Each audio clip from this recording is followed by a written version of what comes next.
রক্ত দেখানো আসে না। করার যেমন আগুনে সহ্য করতে হয়, আমারও হয়, শুধু তফাৎ গরম তলায় তেল ঢালে আর আমার উপরে এই চাল আর জল পূর্ণ করে কান ধরে উঁচুতে উঠিয়ে যখন তোলে, তখন কি আমার কষ্ট হয় না? তখন আমার মনে হয় এই বুঝে আমার তলপেটটা ফেটে যায়। The night of thrills presents স্বর্ণযুগের রূপকথা উইথ TNT রাজু। একটু কল্পনা, একটু প্রেম, একটু অনুরাগ আর স্নেহের ছোঁয়া, যার অতীত কাহিনী বুনে দেয় এক স্বর্ণালী উপাখ্যান।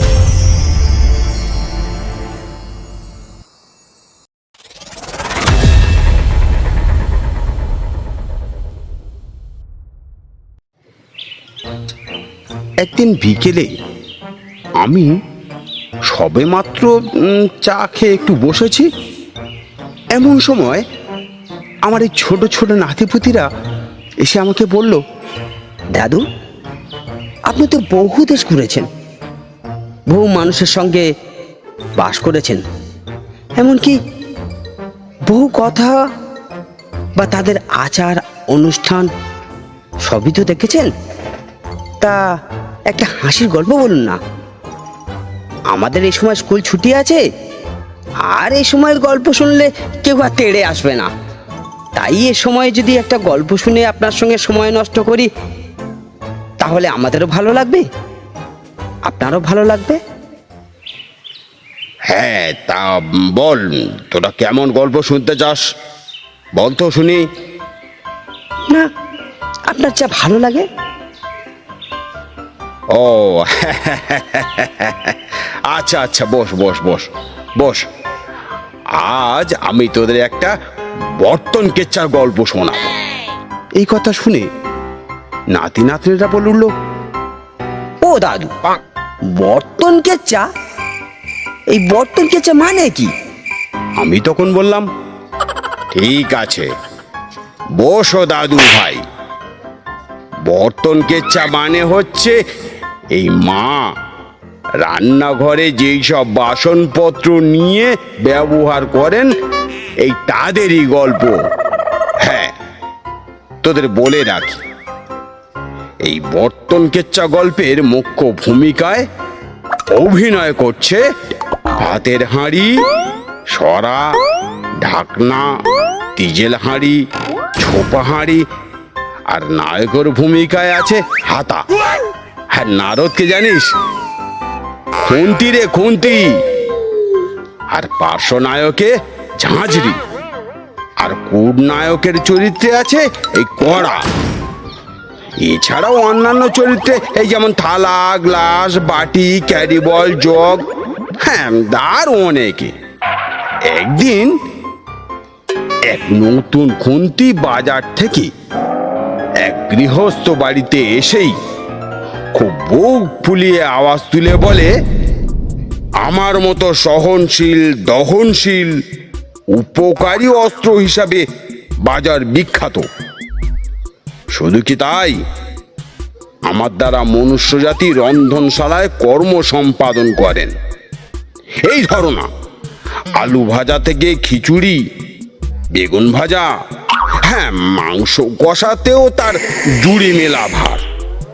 তার কথায় না এটাই ফুটে ওঠে যে আমি শ্রেষ্ঠ। এইসব কথা শুনে বাকিরা সবাই একে অপরের সহিত কানাকানি করতে লাগলো। দেখো না, দেখো, নতুন নতুন এসেছে, কত ছিড়িয়ে দেখো। আরেকজন বলল, আরে ভাই, নতুন নতুন সকলে এই কথা বলে, ধরে 2-4 দিন যাক না, দেখ না। আবার কিছু কিছু বলে, কিছুদিন যাক, কিছুদিন গেলেই ব্যাটা টের পাবে যে কে শ্রেষ্ঠ। আর তার দোষর কি জানিস? এই ছান্তা, ঝাঁঝরি। ঠিক এমন সময় অন্দরমহলের বিশাল উল্লাস আর কোলাহলের চিৎকার এই রন্ধনশালার মধ্যে প্রবেশ করলো। শোনা গেল যে জমিদার গিন্নির ছোট ভাই আর তার সদ্য বিবাহিত নতুন বউ আজ অতিথি হয়েছেন। তারই সাকুল্যে এই 7 দিনের ভোজ উৎসব হবে। দেশ বিদেশ থেকে জমিদার বাবুর বন্ধু বান্ধব সবাই একে একে আসবেন। কোনোদিন সাদা ভাত, ডাল ডালনা, মাছ ভাজা, কচি পাঁঠার মাংস, আবার কোনোদিন বা শাহী বিরিয়ানি, কাবাব, কোপ্তা, আবার কোনোদিন পোলাও, পায়েস, পনির ইত্যাদি। বাড়ির সব দাস দাসী, চাকর বাকর, গোমস্তা, নায়েব সবাইকে ডেকে জমিদার মহাশয় সবাইয়ের হাতে এক এক করে আয়োজনের ভার তুলে দিয়েছেন।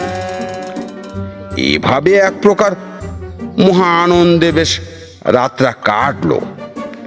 জমিদার বাড়ির দাস দাসীরা, রন্ধন কর্মীরা আগের থেকে সব কেটে কুটে গুছিয়ে সবকিছু ধুয়ে থালা বাসনগুলোকে জলে ভিজিয়ে রেখে তারা যে যার মতো শুতে গেল। কেননা পরদিন প্রভাত থেকেই তো তাদের পরিষ্কার পরিচ্ছন্ন করে উনুনে চড়াতে হবে, তাই নাকি? এদিকে হয়েছে কি মহা গোল। সকালে সিন্দুক রেখে থেকে থালা বাসন নামাতে গিয়ে থালাটা হাত ফসকে মাটিতে পড়ে যায়। সঙ্গে সঙ্গে তার বিকট শব্দে হাঁড়ি, সরা, হাতা, খুন্তি সকলের ঘুম ভাঙে। সেই সময় জগ হাই তুলতে তুলতে বলে, শান্তিতে একটু ঘুমোতে পারবো না? বলেই আবার দেহখানাকে এলিয়ে দেন। ওদিকে গিন্নিমার চিৎকার, কড়াটা বাসন মাজার জায়গায় ভিজানো আছে, এই সুমতি নিয়ে আয় তো। সঙ্গে সঙ্গে সুমতি নামের দাসীও ছুটে এলো কড়ার কাছে। সুমতি দেখে যে কড়া রানী তখন জলের মধ্যে ডুবে নিজের শরীর ঠান্ডায় আরামে ভিজিয়ে নিচ্ছে। তাই দেখে সুমতিও মুচকে হাসলো। তারপর চুপ। কড়া ভাবছে আজ কি না হবে তার দেহের উপর। এমন সময় বছর 8 নাতি সুমন হঠাৎ সে বলে উঠল, আচ্ছা দাদু, গরম হলে তো আমাদের মা আমাদের এসি চালিয়ে দেয়, তা কড়ার মা কড়াকে এসি চালিয়ে দেয় না কেন? সুমনের দিদি বলে, দেখ, গল্পের মধ্যে বেগড়া দিবি না। না দাদু, তুমি বলো। আমি আবার বলতে শুরু করলাম। ওদিকে কড়া নিজেকে বলছে, কবে ভাই আগুনের হাত থেকে নিষ্কৃতি পাবো? এ তো গেল দেহের বাইরের জ্বালা, আর দেহের উপরের জ্বালা সে তো আরেক রকম। আগুনের উপর বসিয়ে একদিকে তাপ আর অন্যদিকে তার দেহের উপর তেল ঢেলে দিয়ে ফোটানো, আর ফুটে গেলে আলু ভাজা, পটল ভাজা, মাছ ভাজা সবই হবে। তারপর ধরো এই নুন লঙ্কার সাথে বিভিন্ন মশলার কষন। আমার সারা শরীরের উপর খুন্তি দেখা দাপা রাখে। সর্বশেষ আমার কানায় বারবার বাড়ি মারা, আর সহ্য হয় না।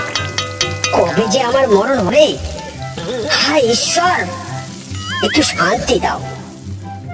কখনো কখনো দীর্ঘ নিঃশ্বাস ফেলে একান্তভাবে চিন্তা করে, যে আমার বুকের মধ্যে তৈরি খাবার খাদ্য রসিকের মনে তৃপ্তিতে যখন বলে, বাহ, বেশ সুন্দর হয়েছে তো, তখন আমার মন গর্বে একেবারে ভরে ওঠে।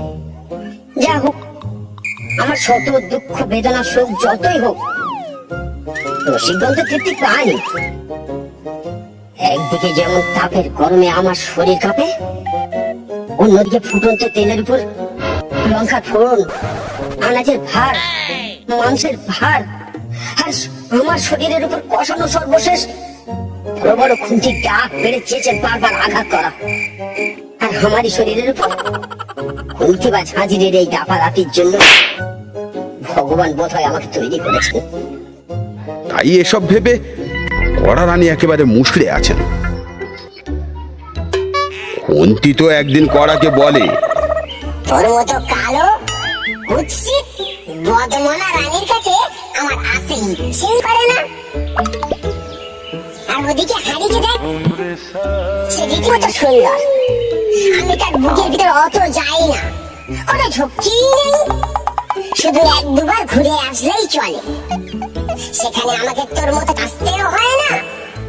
আর তুই তো তোর এই কালো শরীরে মশলাগুলোকে আটকে রেখে একেবারে পুড়িয়ে দিস। তাই আমাকে কষ্ট করে তোর শরীর থেকে ছাড়িয়ে ফেলতে হয়। হাড়ির মধ্যে আমি স্বাচ্ছন্দ্যেই চলাফেরা করি। এই কথা শোনা মাত্র কড়া একেবারে তেলে বেগুনে জ্বলে উঠেছে। সে তখন বলল, যা না, যা, তোর যেখানে মন চাই তুই সেখানে যা। হাড়ির কাছে যা, এখানে কে আসতে বলেছে? কুন্তি বলে, ভাই রে, নিতান্ত নিরুপায় হয়েই তোর কাছে আসা। কেন জানিস? রান্না ঠাকুর যদি আমাকে এখানে যদি না আনে, তাহলে তোরও সুবিধা হয়, তাই তো? অনেকক্ষণ ধরেই কড়া খুন্তির এই খুনসুটি হাঁড়ি লক্ষ্য করছিল, কারণ খুন্তির উপর হাঁড়ির রাগ। খুন্তি নাকি নারদ।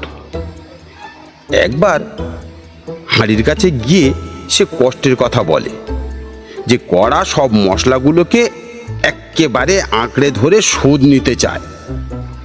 ঠিক তখনই রন্ধন ঠাকুর খুন্তিকে পাঠায় কুৎসিত মনা কড়ার হাত থেকে রন্ধন প্রক্রিয়াকে বাঁচাতে, কড়ার সারা গা থেকে আঁকড়ে রাখা মশলাগুলোকে এবং ভোজ্যের সহিত পাক করাতে। কড়ার দুঃখের কথা যেন বেশ কিছুক্ষণ শ্রবণ করিয়া হাঁড়িরও মুখ বেজার। হাঁড়িও বেজার মুখে ক্ষণক্ষণে গলায় বলে, ভাই, আমার অত দেখানো আসে না। গড়ার যেমন আগুনে সহ্য করতে হয়, আমারও হয়, শুধু তফাৎ গরম তলায় তেল ঢালে আর আমার উপরে এই চাল আর জল পূর্ণ করে কান ধরে উঁচুতে উঠিয়ে যখন তোলে, তখন কি আমার কষ্ট হয় না? তখন আমার মনে হয় এই বুঝি আমার তলপেটটা ফেটে যায়, ফেটে যায়।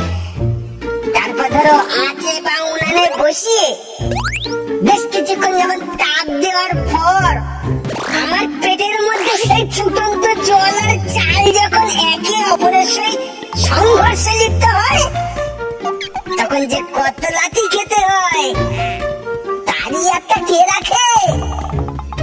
অবশেষে কতকজন মারা পড়ে আর আবার কতকজন ছোটাছুটি করে। জলও ফুটে ছিটকে দেয় চালকে। ঠিক তখনই পুলিশ লাঠি উঁচিয়ে অর্থাৎ কিনা রানী ঠাকুরুন খুন্তি হাতে আমারই পেটের মধ্যে ঢুকিয়ে 2-3 বার পাক দেয়। ফলে ফুটন্ত জল ও চাল বেশ কিছুক্ষণ স্থির হয়। এই যেমন কোন গন্ডগোলের পর এই পুলিশ গ্রামে ঢুকে লাঠি উঁচিয়ে বলে না, এই এবারে যদি গন্ডগোল করিস না একেবারে হাজতে পড়বো। এখানে খুন্তিও সেই কাজটি করে। আবার গন্ডগোল শুরু হয়, অর্থাৎ কিনা পাতলা জল আর চালের সঙ্গে ফুটে মোটা মার তৈরি করে। তখন রানী ঠাকুর আমার মুখের উপর ঢাকনাটাকে চেপে দেয়, একেবারে দম বন্ধ হবার জোগাড়। চেপে দিয়ে উনুন থেকে নামিয়ে ফেলে আর বেশ কিছুক্ষণ শান্তি হয়ে যায়। আর কেউ লাথালাথি করে না। তারপর ঠাকুর যখন আমার ঠোঁট দুটোকে চেপে ধরে আমার মুখটি নিচু করে নামিয়ে যখন ওই ঠোঁটের মধ্যে দিয়ে ফুটন্ত জলরূপী মার যখন একটু একটু করে চুইয়ে পড়ে, তার ব্যথা কি কখনো ভেবে দেখেছ? তারপর মার নিঃশেষ হয়ে গেলে ঢাকনাটি খোলে, তখন আমি একটু হাঁপ ছাড়ি। আমার ভাই হাতা সে তখন এসে আস্তে আস্তে আমার পেটটাকে খালি করে, আমাকে সান্ত্বনা দেয় দেখ, ভগবানকে তোর কষ্ট সহ্যের ক্ষমতার জন্য প্রার্থনা কর। আমার ভাইয়ের স্ত্রী গো, ওই খালা, তার মেয়ে বাটি আর পুত্র হলো দাস, আর কলসি আর জল রাখার পাত্র সে হলো শাশুড়ি, আর জগ হলো শ্বশুর মশাই, আর কেবল এই সম্পদ আমার ভগ্নিপতি। আবে সালে, আমার বোন হলো ডাবু হাতা। कुछ भी তাদেরও আলাদা আলাদা ভূমিকা রাখে, যা এই সভ্য সমাজে ব্যবহৃত। এই তো সেবার আমার বোন ডাবুর সঙ্গে চিমটের ঝামেলা, কারণ এই ক্যারি বলে মাংসের ঝোল তুলতে গেলে ডাবু হাতার প্রয়োজন। তা বলে ক্যারি বলে রসগোল্লা তুলতে তো চিমটের ব্যবহার করা হয়। তাই নিয়ে বোনটি প্রায় 1 সপ্তাহ নাওয়া খাওয়া একেবারে বন্ধ করে দিয়েছে। আর দাদা হাতা অনেক বুঝিয়ে আবার রাজি করিয়েছে।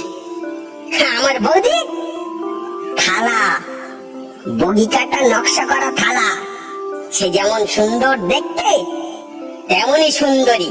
হ্যাঁ, দেমাকে মাটিতে পাই পড়ে না।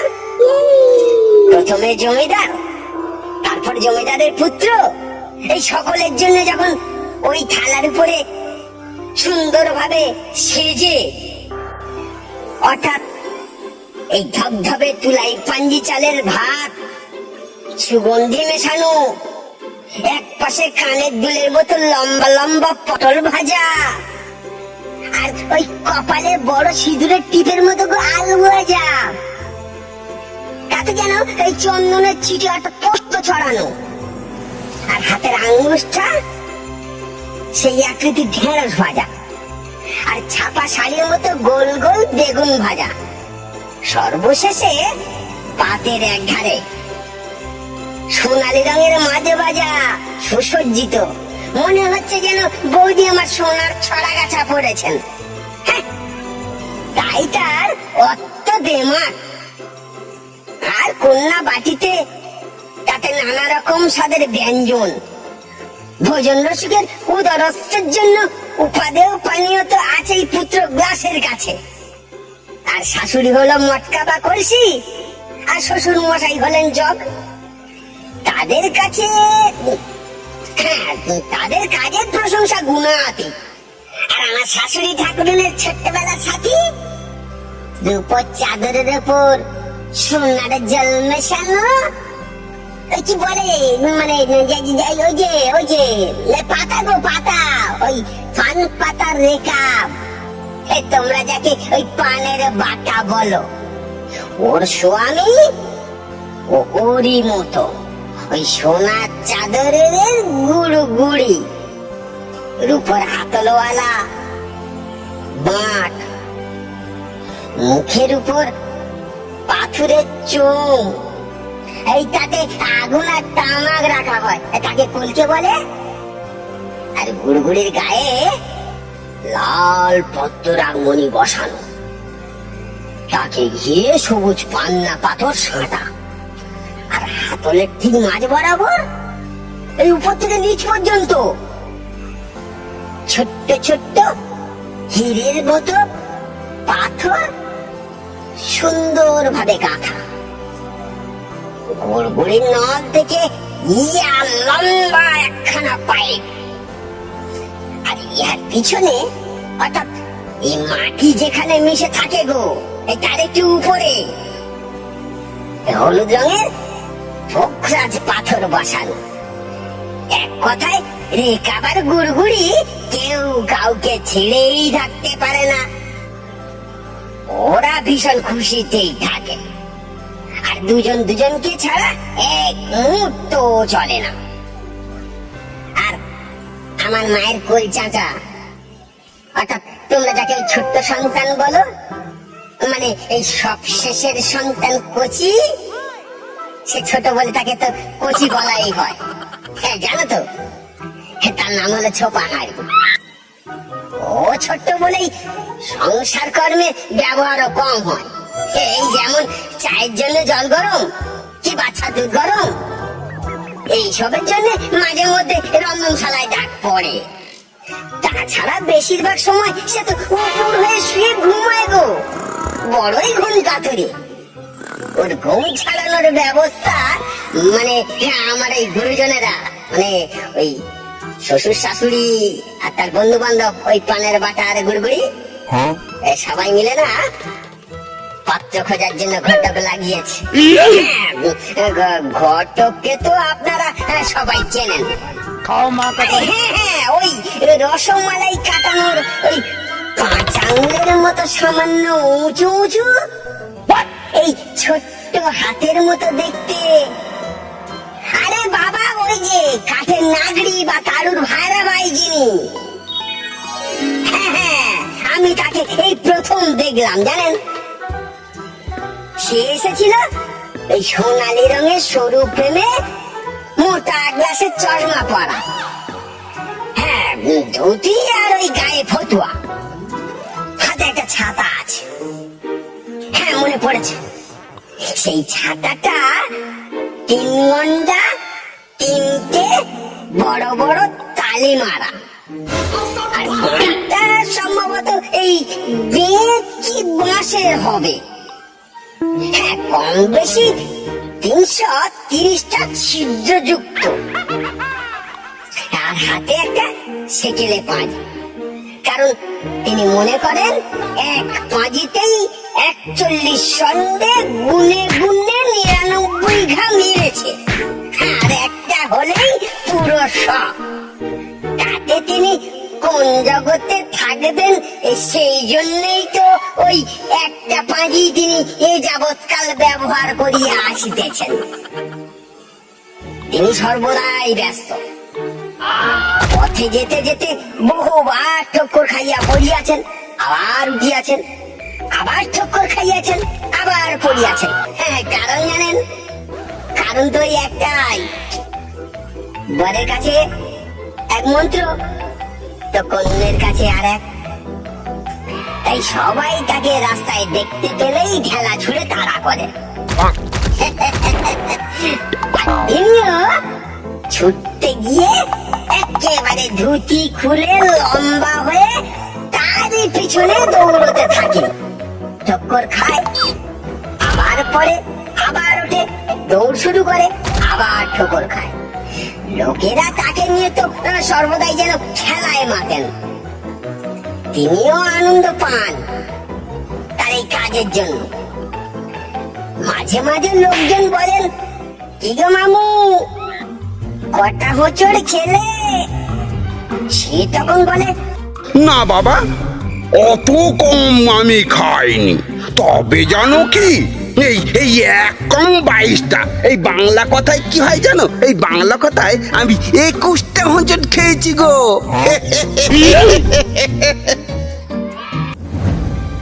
ওদিকে হয়েছে কি জানো, শাশুড়ি ঠাকুরুনের বন্ধু রেকাবি ও গুড়গুড়ি, তারাও সপরিবারে আসার কথা।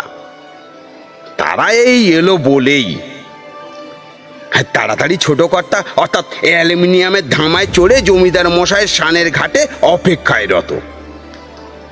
আসলে একটা কথা তোমাদের বলা হয়নি, এই 3 পুরুষের জমিদারি 4 পুরুষে পদার্পণ, তার উপর গিন্নিমার বাবার 7 পুরুষের জমিদারি ছিলেন।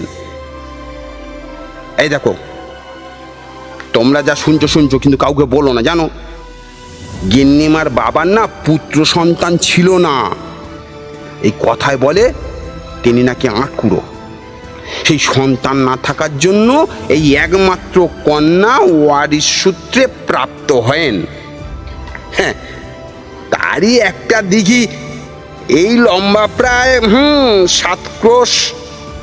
গ্রীষ্মের সময় তো গরুর গাড়ি ছাড়া আর অন্য কিছু চলে না, আর বর্ষার সময় ওই দিঘির উপর দিয়ে জমিদার বাড়ির বাজরা, সুসজ্জিত নৌকা সবই একে একে ওই রাস্তা দিয়ে পরিবহনের মাধ্যম। জমিদারের নাম হলো শঙ্খদিব্য ভট্টাচার্য, হ্যাঁ, তার মেজ ভাই দেবেশ্বর, আর ছোট ভাই হলো দিগম্বর। হ্যাঁ, তিনি এখন কলেজে পড়েন। আর দেবেশ্বর ওই একটা ওই কি বলবো দাদার ওই বিষয় আশায় সম্পত্তি নিয়ে থাকে বলে সে ভজহরির মতো এ ঘর ও ঘর দৌড়ে বেড়ায়। আর গিন্নিমা ষোড়শীবালা দেবী, তার নাম যেমন ষোড়শীবালা, গিন্নিমাকে দেখতেও ঠিক রূপসী ষোড়শীবালার মতো। আর তাদের একমাত্র বোন, তার নাম হলো সরজুবালা। সবাই সবার কাজে ব্যস্ত। আর সেই বাড়ির এক দাসী, তার নাম হলো কামিনীবালা। কামিনীবালা 7 বছর বয়সে এই বাল্য বিধবা হন।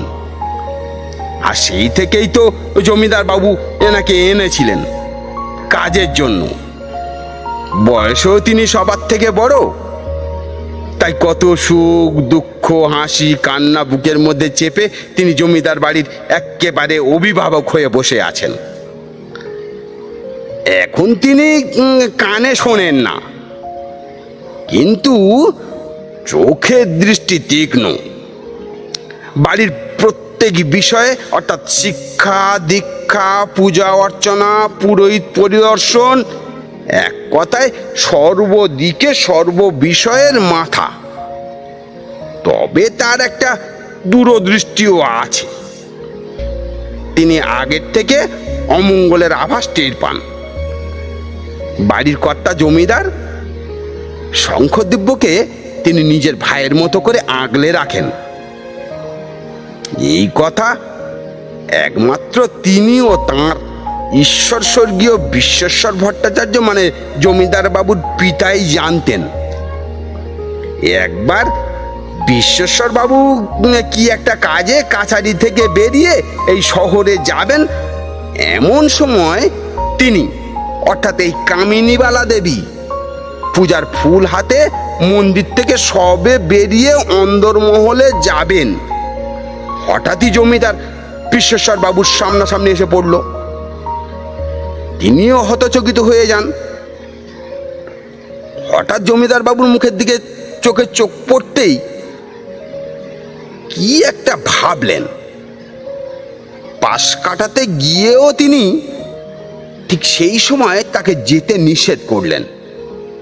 হ্যাঁ, একরকম এই পিছু ডেকে বলতেই পারো। এতে জমিদার বাবু খুব ক্ষুণ্ণ হলেন বটে, কিন্তু ঠিক তার 2 ঘন্টা পর তিনি টের পেলেন সত্যিই তার জন্য তিনি প্রাণে বাঁচলেন। আসলে ঘটেছিল, জমিদার বাবু প্রথমে নৌকো করে 1 ঘন্টার পথ যাওয়ার পর তারপর শহর যাবার গাড়িতে চড়তে হয়। ওদিকে নৌকো বাজরা জমিদার বাবুর ঘাট থেকে ছেড়ে গিয়ে মাঝ নদীতে গিয়ে প্রবল স্রোত আর হাওয়ার দাপটে বাজরাটি উল্টে যায়। ও প্রায় 20 জন মানুষ স্রোতে ভেসে যায় ও প্রাণ হারায়। সেই থেকে জমিদার বাবু একটু চোখে চোখে রাখতেন। এরপরে এমন ঘটনা আরো 2 বার ঘটে। সেই থেকে আজ পর্যন্ত আদেশ অমান্য তো দূরের কথা, তার কথায় পুজো অর্চনা শান্তি সস্তায়ন যখন যাহা বলেন তাহাই মানা হয়। আর আজ এই কামিনীবালা বৃদ্ধ হয়েছেন বটে, তিনি আজও আগলে রাখেন এই জমিদার বাড়িকে। তার কথায় কেউ একটু অসতর্ক বা অসাবধানতা হলেই তিনি একেবারে হাঁক পাড়েন। তিনি লাঠি হাতে ভোজবাড়ির তদারকি করতে গিয়ে একটা দৃশ্য প্রথমে তার চোখে পড়ে। এই জমিদার বাবুর বাড়ির প্রতিটা পিলার, জানালা, দরজা, গৃহস্থালির প্রত্যেকের সঙ্গে তিনি সর্বদাই কথা বলতেন। হ্যাঁ, সাধারণত এ ভাষা তোমরা বুঝবে না, এইটা ঠিক ঝিঝি পোকা ডাকের মতো। এই ভাষা তিনি একাই বোঝেন ও তাদের সঙ্গে সুখ দুঃখের কথা আদান প্রদান করতেন। তিনিও তাদের গভীরভাবে ভালোবাসেন, তারাও কামিনীবালাকে ভালোবাসে। তারাই এই খবরটা বুড়ি কামিনীবালাকে দিয়েছেন যে রান্নাঘরের বাসনপত্র নিজেদের মধ্যে শ্রেষ্ঠত্ব নিয়ে বিবাদ শুরু করেছে। তাই এর একটা বিহিত করা দরকার। এ কথা শুনে বৃদ্ধা তো একেবারে চমকে উঠলেন। তিনি ভাবলেন, হ্যাঁ, এতদিন পরে তবে কি জমিদার বাবুর বাড়িতে কোনো অঘটন আসতে চলেছে? আর তা না হলেই বা এরা বা এতদিন পরে এমন কেন? যাই হোক, এই কথা শুনে বৃদ্ধা সবাইকে নিয়ে একটা আলোচনায় বসলেন। তাদেরকে একটা গল্প তুলে ধরে তিনি তাদের কাছে প্রশ্ন রাখলেন এবং বললেন যে তাঁর প্রশ্নের সঠিক উত্তর দিতে পারলে সবাইকে তিনি মুক্ত করে দেবেন, এবং এও প্রতিশ্রুতি আদায় করে নিলেন যে সঠিক উত্তর না দিতে পারলে বাড়িতে যতদিন অতিথিগণ থাকবেন ততদিন এই বিষয়ে কেউ আর চেঁচামেচি করতে পারবে না বা কেউ কোনো দাবি করতে পারবে না। পরের সভা হবে ঠিক অতিথি বিদায়ের পর। তা দাদু ভাইরা, বলো তো আমার গল্পটা কেমন লাগলো? আসল কথা কি জানো, তোমরা তো ছোট্ট, তাই ছোট করেই বললাম।